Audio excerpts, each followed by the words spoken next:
warahmatullahi wabarakatuh. Halo Bunda, terima kasih ya sudah klik video ini. Hari ini aku mau cerita di pengalaman aku mengasuh Yahya dari awal lahiran. Jadi waktu habis lahiran di tanggal 29 April itu Yahya itu udah langsung aku bawa pulang sorenya, karena emang kan kondisinya juga kan lagi pandemi kayak gini, jadi nggak pengen lama-lama di tempat umum. Di awal itu orang tuaku ada di sini, jadi memang kan aku juga lagi nggak bisa ngapa-ngapain ya. Abis dijahit itu bener-bener nggak bisa terlalu banyak gerak gitu, jadi emang cuma bisa ASI sama ya makan udah gitu doang, terus sama mandi. Jadi ngerawatnya cuma sampai ke situ kalau selama seminggu. Paling kekhawatiran pertama waktu habis dari lahiran itu adalah ASI yang masih keluarnya sedikit gitu kan. Dianya tuh diem, Yahya tuh diem, cuman kadang-kadang suka nangis. Jadi pernah nggak sih Bun kayak ngerasa gagal menjadi orang tua karena nggak bisa ngediemin bayi gitu kan, nggak bisa ngediemin anak sendiri gitu. Itu memang ASInya lagi dikit banget, masih kolostrum gitu. Awalnya mau pakai susu formula, mau untuk nambah, cuman nggak berani soalnya takut masih kebiasaan gitu. Jadi memang kita dari awal emang udah sepakat berusaha semaksimal mungkin untuk bisa kasih ASI eksklusif ke Yahya kayak gitu. Jadi dan ternyata setelah aku baca-baca itu nggak masalah, maksudnya bayi itu selama 2 hari itu kalau belum banyak makan itu ya nggak masalah, karena emang dia punya cadangan makanan gitu. Jadi masih bertahan dengan kolostrum yang cuman berapa tetes kayak gitu. Agak khawatir ya gitulah ya. Di hari kedua itu sempet khawatirnya lebih berlebihan, dikarenakan yang di hari pertama Yahya itu diem aja tuh tidur anteng kayak gitu. Di hari kedua itu nangis banget, dan nangisnya itu kalau kita memahami kan ada beberapa sebab anak menangis ya. Nah ini tuh nggak berhenti, udah dikasih ASI juga tetap nggak berhenti, digendong juga tetap nggak berhenti, diliatin pipis atau enggak itu tetap aja nggak berhenti nangisnya. Nah sampai pagi tuh kayak gitu, sampai pagi. Jadi aku memang nggak tidur semalaman. Nah waktu paginya akhirnya mutusin untuk cek ke bidan gitu. Setelah dicek ke bidan, ternyata Yahya ini panas badannya. Nah ini penting banget buat bunda di rumah menyediakan termometer digital atau termometer lah apa aja, tapi kalau yang paling mudah digital ya, untuk ngecek suhu tubuh anak. Ternyata gini, saat itu kan aku lagi nggak enak badan juga, emang badanku juga tuh panas gitu. Ternyata itu ngaruh ke anak. Akhirnya karena mungkin badan akunya yang nggak enak panas, akhirnya anak juga ikutan panas kayak gitu. Setelah dikasih obat, alhamdulillah besoknya tuh udah sembuh, udah normal lagi kayak gitu. Kalau misalnya anak lagi nangis, ini dari pengalaman aku ya, kalau anak lagi nangis itu harus segera ditenangin, karena kalau enggak nanti bisa merusak otaknya. Nah untuk mengetahui atau mendiamkan anak nangis, kalau dari pengalaman aku tuh ada beberapa hal ya sebab anak-anak menangis. Yang pertama itu karena si anak ini pipis atau pup gitu. Jadi kalau dia nangis pertama kali kita cek itu dia pipis atau pup, dan itu harus kita ganti. Kalau enggak dia bakal ngerasa nggak nyaman banget kayak gitu. Kemudian yang kedua, dia itu karena lapar gitu. Karena lapar jadi dia tuh nangis. Nah kalau kondisi kayak gini harus segera dikasih makan. Kalau lapar itu bedanya ya, Jadi di awal tuh pertama kali kita ngecek anak ini nangis, yang pertama kali kita cek itu adalah pup atau pipisnya dulu gitu. Kalau memang ternyata bukan sebab karena itu, kita bisa ngeliat nih kayak mulutnya yang suka nyari-nyari atau tiba-tiba lidahnya keluar-keluar gitu kan, kayak pengen cari makan, itu tandanya si anak ini nangisnya karena lapar kayak gitu. Jadi harus segera dikasih makan. Kemudian yang ketiga, kalau misalnya kondisinya itu rame, kayak misalnya banyak, ini kan lagi baru lahiran tuh, jadi kayak misalnya kita tuh lagi rame-rame gitu, suka yang mainin anak kayak gitu kan, kayak gitu tuh rame-rame itu sebenarnya anak nggak nyaman kayak gitu.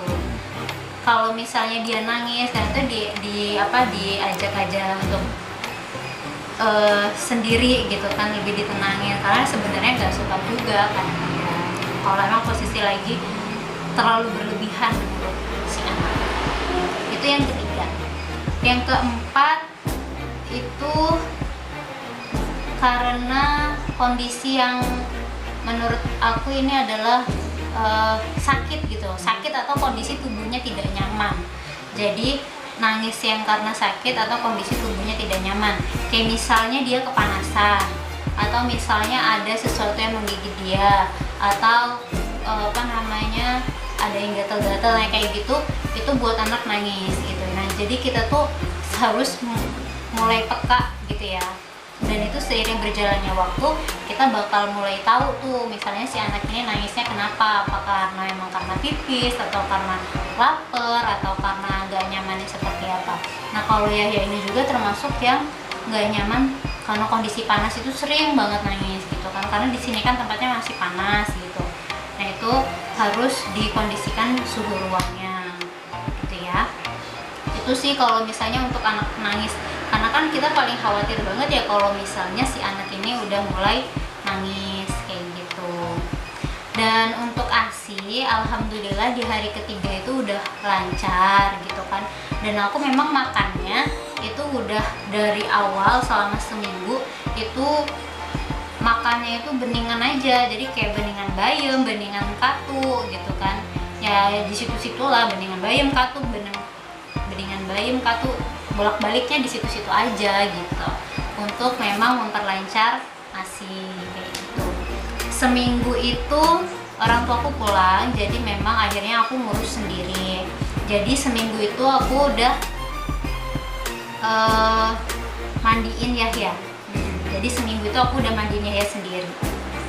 Kalau tali pusarnya itu udah puput waktu di hari kelima. Jadi setelah setelah puput, jadi maksudnya aku lebih ngerasa lebih enak sih mandiinnya kayak gitu.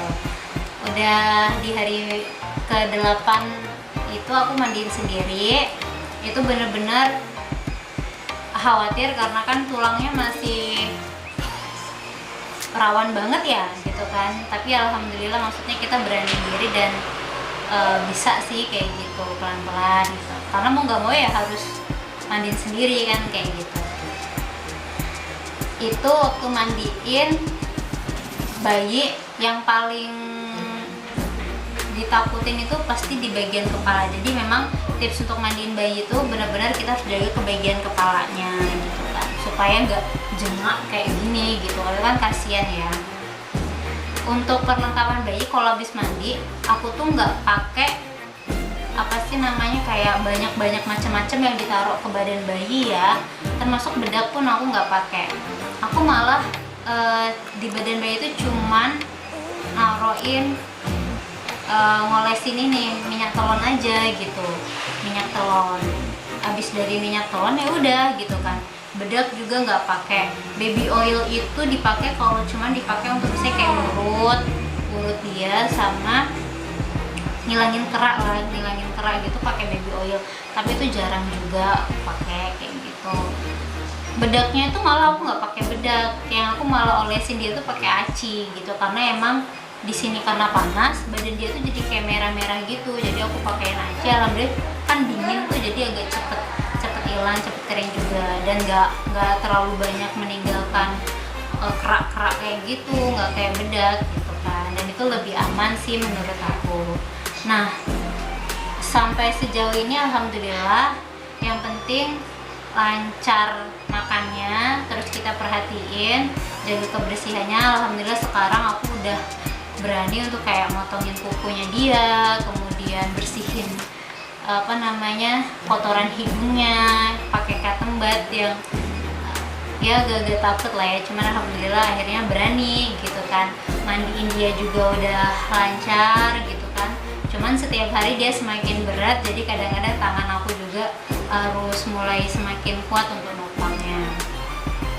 Dan kalau bunda-bunda yang di rumah juga tahu kan, mungkin ada ya orang-orang dulu itu kalau bilang tuh jangan sering digendong karena nanti anaknya bau tangan gitu kan. Kalau anakku tuh juga mungkin orang-orang bilangnya udah bau tangan gitu kan, tapi memang sebenarnya bayi itu sangat menginginkan posisi kenyamanan. Nah, posisinya nyamannya dia itu sebenarnya adalah digendong, bisa anget, bisa merasa tentram, kemudian lebih mendekatkan emosi kita juga dengan si anak karena ada sentuhan kulitnya kayak gitu. Oke, itu cerita pengalaman aku selama aku mengasuh Yahya di awal-awal. Intinya semangat untuk para bunda atau bunda muda, mama-mama muda di luar sana. Kalian pasti bisa untuk mengurus bayi.